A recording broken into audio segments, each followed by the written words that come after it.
Hello, everyone. Thor here. Here to talk about my Last of Us 2 spoilers. So, definitely going to get right into those, but I just want to mention a few things. You know, this is very divisive, and I'm going to give my reasons why I think it's really good and it really fits this game and the world they're trying to uh, give to us and experience. You got to remember, The Last of Us, it's the apocalypse. It's not a nice place. There's a lot of this game is brutal and it faces a lot of themes. Like the first one definitely had that, and you know, you got to remember that like not everyone's gonna like make it. It's not always gonna be a happy ending. Like they had to do that with Uncharted. They couldn't kill anyone off, and it's just that's just the story. But pretty early in, Joel dies, and people are upset about it and they want them to change it, but it really works with the story. It's very important, and the reason being is Joel's whole arc ended at the first one. Like he did not like Ellie. They grew the relationship, and now he's a plot device for this game. And for that's the only reason Ellie was going to go on. But they show that relationship through flashbacks so well. Like in the beginning of the game, you didn't know that Ellie knew that he lied or that he told her, and it turns out towards the end that he told her that he lied to her about the Firefly incident, and she's disappointed because it was her opportunity to be something, and he took that away from her, and she held it against him, but she told him that she could start to forgive him. You see that at the end, and she said that the night before he was murdered by Abby, and you actually play this game as the girl that got revenge because her father was the surgeon that Joel kills, and you play as her for a good portion of the game, half the game, and see her perspective. Now, maybe if I played the first game and you were Abby, I wouldn't like Joel or Ellie. You didn't have as much time. I think that's a big part of it. So of course you're rooting for Ellie to murder her, and I think that was the point: is that you want to be as enraged. That's why they did it so early. A lot of people are saying that it's false advertising because they showed Joel in a lot of cutscenes, but if you've ever played Metal Gear Solid 2, they were way more guilty of it, showing that you play Snake and the tanker and through the whole game when you only play with a Snake through a very short section of Metal Gear 2. And so it's not the first time people have done that to advertise games, so that doesn't bother me much. And, it sucks that the leak, I heard through the leak that Joel died, and I kind of, even without the leak though, you kind of knew it was coming because what else would drive Ellie to be vengeful? And that's the plot of this. The whole point of this game is revenge, the effect it has on people around you. Everyone loses everything. Like Ellie lost Joel and went on a rampage, and she took out all of Abby's friends, and she had her shot at revenge against Abby, and she couldn't do it because Ellie grew as a character. That was a character arc. I still wanted Ellie to do it because I was still upset, about the whole Joel incident of Abby killing Joel, and going through all that in the game. I really wanted.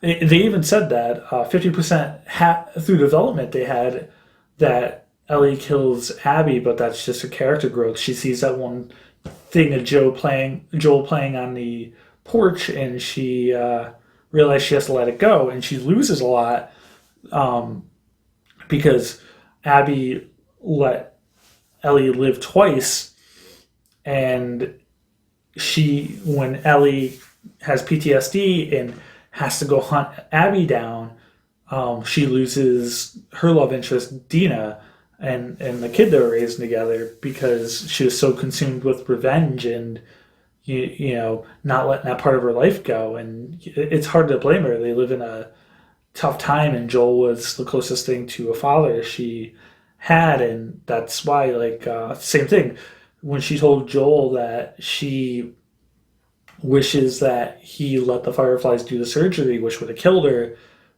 Joel says, if I had another shot, I would do the same thing again because she was like a daughter to him, and you see that development. And that's just because these games are like really well written, and a lot of people online are complaining about the Abby parts, and like you're not supposed to care about Abby as much.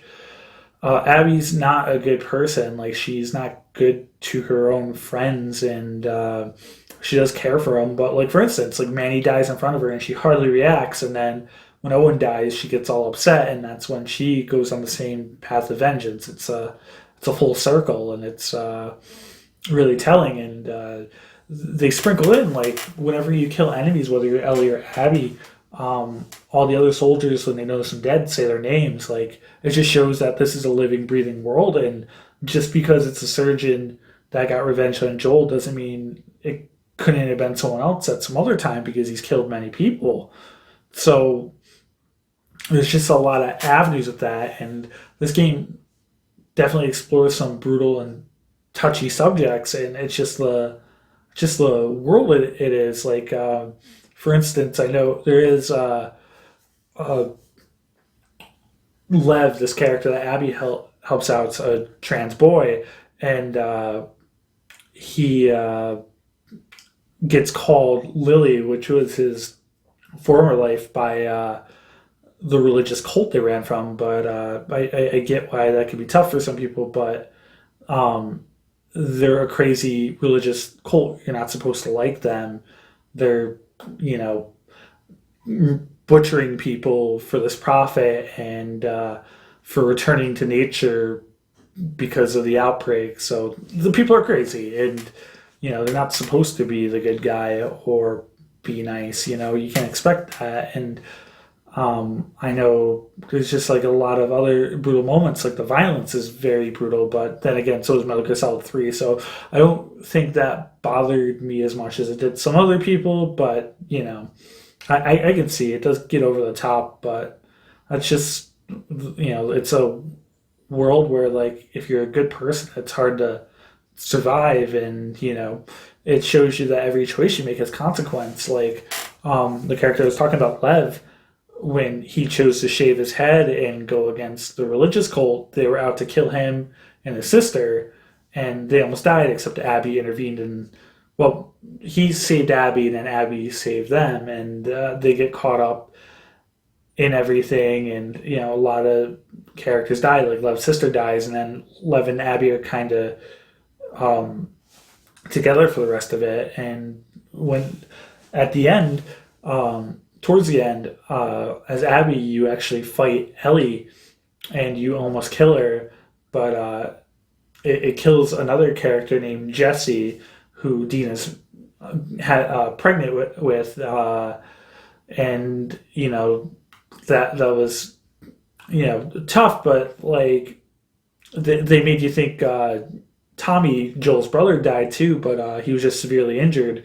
And I always thought Tommy was kind of a really like decent person for the most part, but you can tell even revenge consumes him. Like he's left after the whole incident with Abby, he's left with a limp, and um, one of his eyes are he got shot in the face, and one of his eyes are gone. So uh, he lives with the scars and can't live without getting his revenge, and he's consumed by it. It ruins his relationship, and as a parallel, revenge ruins Ellie's relationship with Dina. But Ellie finally at the end she has an opportunity to kill Allie. She lets her go, and she finally moves on. She lets Abby, not Allie, Abby move on, live, and she goes home. And the guitar she has from Joel, she loses two of her fingers, so it's obviously gonna be hard for her to play. And she leaves it in the house, which leaves the house for good because she's putting the past to rest. And I think it's just a really, really good arc, and people will be talking about it for a while, just like the first one. I mean, I would have been okay if the first one just ended on that ending, which is perfect for it. But this is a different story, and to reiterate, I think Joel dying was it had to happen, and that was his arc. And speaking of that, I know a lot of people are upset saying Joel wouldn't fall for it, but people have to remember, like, this takes place like 4 years after the first game. He's been living in a city with his brother. Things aren't the same. You get complacent, and you're gonna slip up, especially when you're not fighting for survival every day. And you know, he helped a girl that was his Ellie, his daughter Ellie's age. Well, I know not biological daughter, but he sees her as a daughter's age, and he tries to help her survive. And they run into a group to wait out the storm, and that's when they have an opportunity to kill him, and they do. And and I just think it's definitely a long game. There's just a lot to it, but it's definitely worth playing through. What was leaked isn't the end, and it doesn't have the context. You really have to go do it yourself, and I say experience it. I mean, hopefully you did before you watch this video, because it's definitely worth going through and processing yourself, because it'll hit everyone a different way and people have their opinions, but I think it's a great story and it's a great entry in the series. And who knows if there'll be a third one. If there's a third one, I don't know if it'll be about Ellie, because I mean, they could make it a plot, but maybe it shouldn't be. I think her story is probably over, but we'll just have to see if there's a third one. But if not, two really solid games, and I think they're both worth playing. I'm playing through the first one again. I'm going to be playing through the first one again, and I want to do a new game plus of this one and just experience the whole thing probably this weekend. So, well, thank you for watching. Thor out.